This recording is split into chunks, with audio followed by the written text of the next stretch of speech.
So I think it's a big challenge now after this very interesting Cludis presentation, which is, I would say, down to earth. We could see in some places that the electrical poles were really on the flat earth itself. So I think it's a bit more difficult now to get back to the meta level. So I'm not going to think or talk about the actuarial profession in practical way, but about the actuarial profession. So this presentation has two authors. It's not only me, but my colleague, Jules Gribble from IIF has also contributed significantly to this result, because we tend to do recently quite a lot of things together. So I would like to build on the perception of actuaries. We have heard before that actuaries are magicians, maybe James Bonds, and so on. However, I encountered a different finding about actuaries.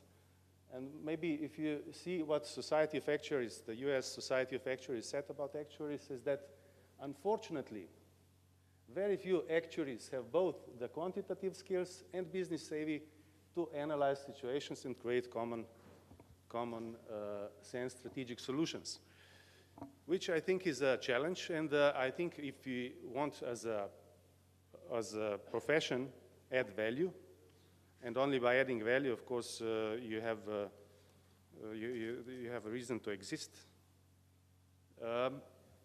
we need to do something about that one. Another thing is that actuaries, we are also notoriously good communicators.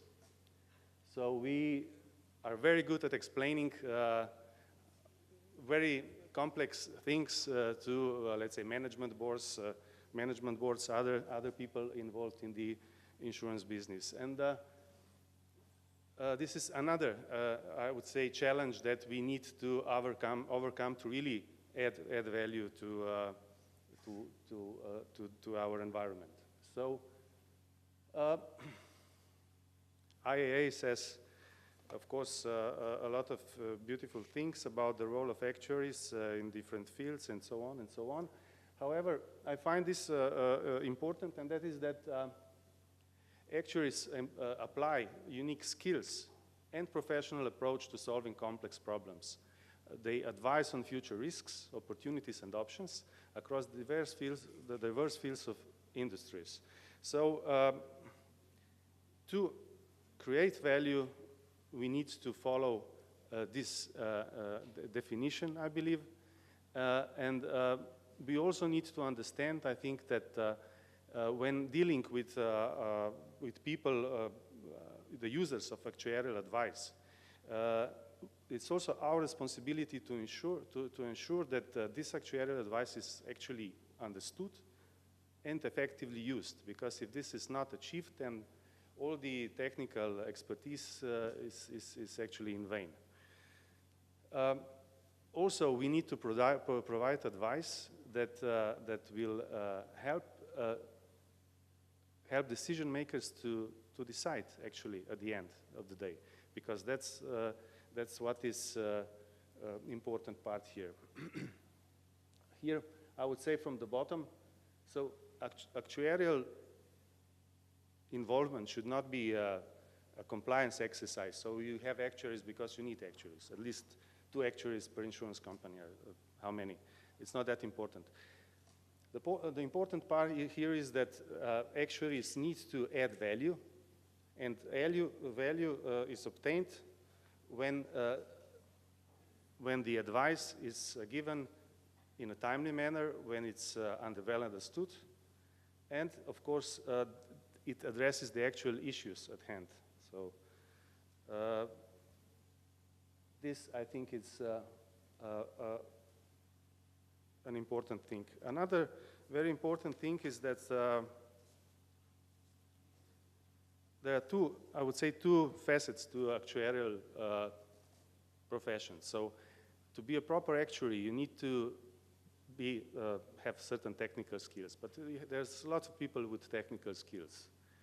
But you also need some other professional attributes, and these attributes are as important as technical skills. So you need to have certain integrity, independence, need to apply certain ethics, judgment, independence, and so on to your work. So this should not be forgotten.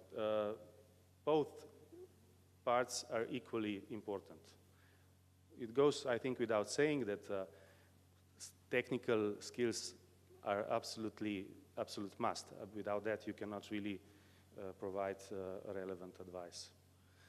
So, if we want to develop this actuarial value path, I will not go through this into details, but here we wanted to show how, you know, both two different facets are intertwined.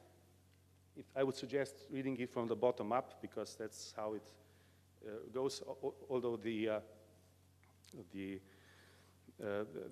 picture is turned a different way, but in reality, to obtain value, you need to you need to meet certain conditions. And I think this is also reflected by the Actuarial Association of Europe value proposition, because what they said in last year that for the users of actuarial advice, really, so you can do more if you use actuaries, if you use actuarial services, because actuary should be a trusted source of expertise and integrity, and the problem solver and risk manager at the same time.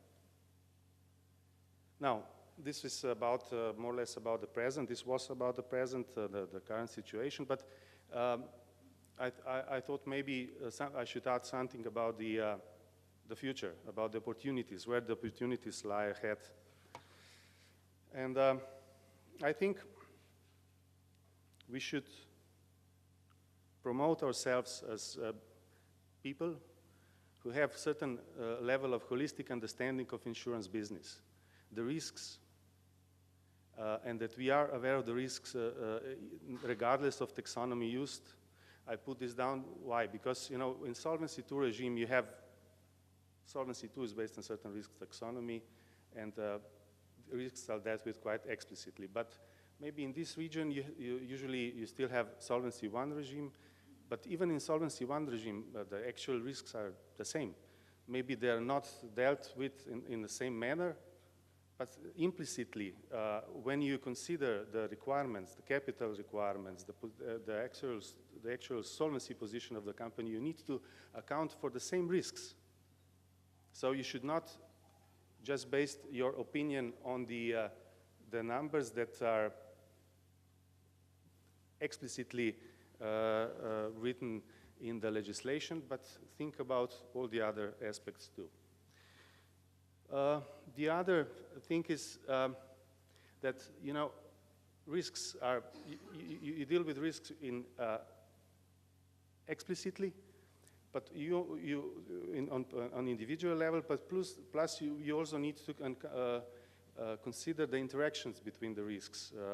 And the last actually bullet here is the total balance sheet approach, which is used by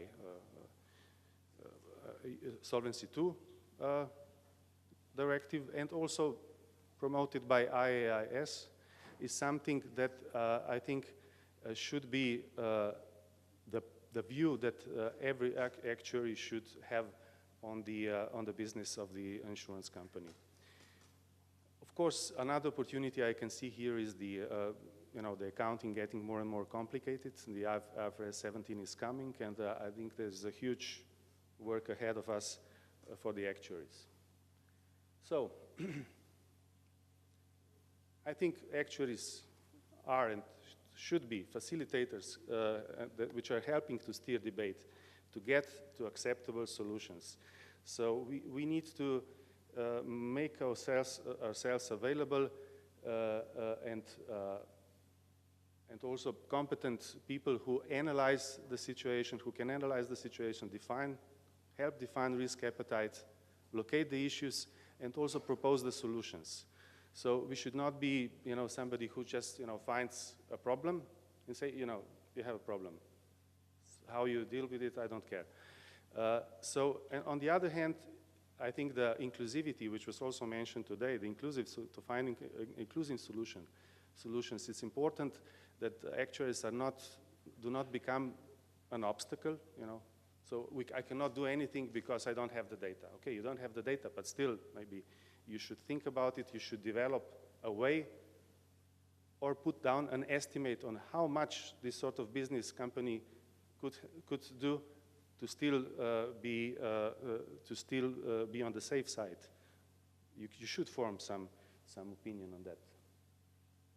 Now, the next few slides are about the approach that we have developed by these two IIS papers / IIA paper that were already mentioned by Peter Braun-Miller before, and I think it's nothing special, but it's something that helps put a structure into the debate. So we need to develop a debate. We need to break down the problem. We need to, analyze the situation, and this is the approach that we are promoting here. And each of those nodes in the tree is actually represented, let's say, by heat map, and also in some way the risk appetite can be defined through use of this heat maps as this, this jagged line here.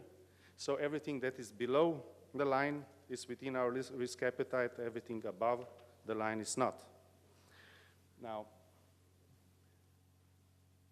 here is an example of how these nodes could be equipped with this sort of heat maps, the matrices. And let's say if we apply this to, let's say, MTPL liberalization problem, we could say, this is just a brief example. We could start with some problem which is not doable for the time being.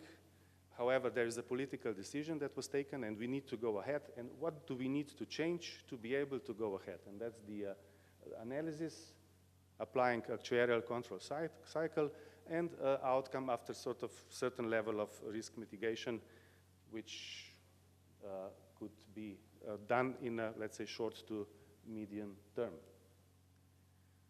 Well, another set of opportunities lie in the techs, all this fintech, insurtech, regtech, so on, thing. But of course, big data, small print, and stuff like that. But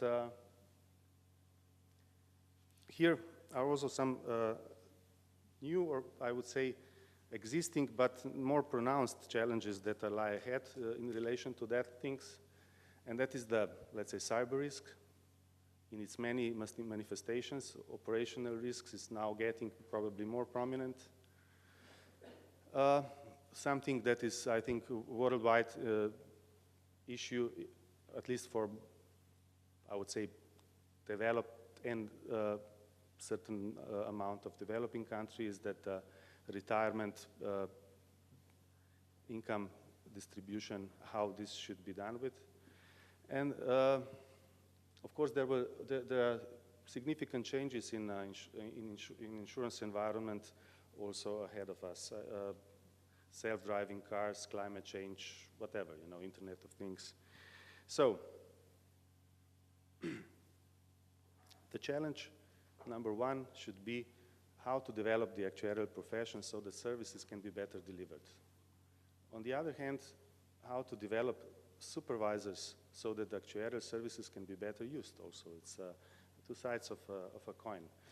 And let's not forget about the communication.